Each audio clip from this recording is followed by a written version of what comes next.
What's up, everybody? This is Whisky in the 6. I'm Rob, doing the 2020 Cairdeas Laphroaig. This one is 52%. It's aged dually in ex-port casks and ex-bourbon casks. It's a second use of the ex-port casks, but the entire life of this whiskey is in ex-port casks, ex-bourbon casks, then married in wine casks. So, a little different take on this one. A lot of people were really excited about it. Got it for a good deal.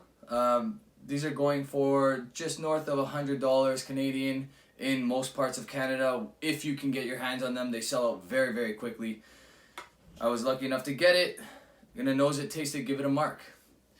So on the nose, not as peated as I was expecting. A little less on the iodine side, a little bit more on the barbecue side, which probably is associated, or due to anyway, the wine casks and the port cask finish. I think that gives that sweetness, that barbecue element a little bit more when it's mixed with a smoky whiskey.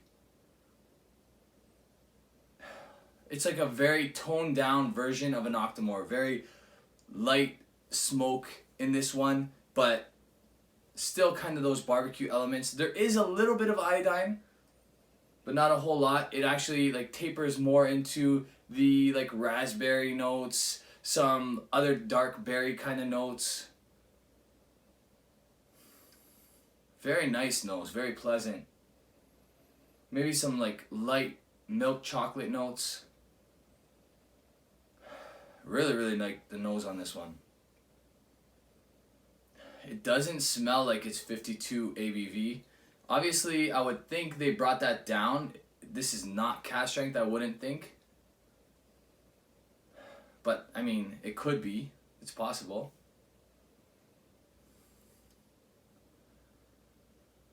Really nice nose. Honestly, I really like the nose on this one. Second time I'm trying this whiskey, the nose blew me away both times. I really like the nose on this. On the palate,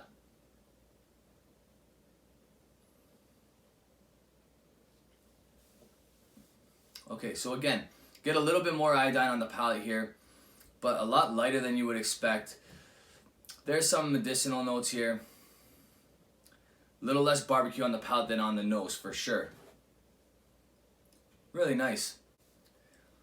Yeah, definitely more iodine-like, medicinal-like on the palate than on the nose. It's weird. They're like completely different worlds. I like the nose a little bit more than I like the palate. Maybe a lot more than I like the palate. Really like the nose.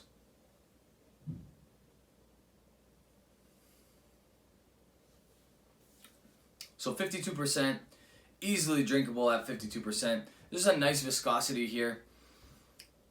Not a super long finish, but the smoke does linger, so that kind of gives the illusion of having a longer finish. I like it. I like it. I think this is good whiskey.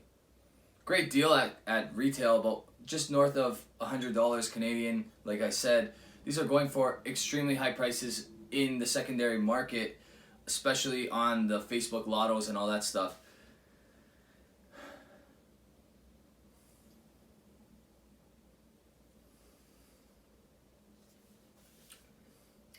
Honestly, I think this one's just gonna get better. I really like it. I would buy it again at $100 and whatever dollars, low hundreds. It's definitely worth that kind of money. I think a lot of Laphroaig fans might want a little bit more peat out of this whiskey, but a person approaching Laphroaig for the first time is going to really like this whiskey because it's not as hardcore in your face iodine like the 10-year-old per se.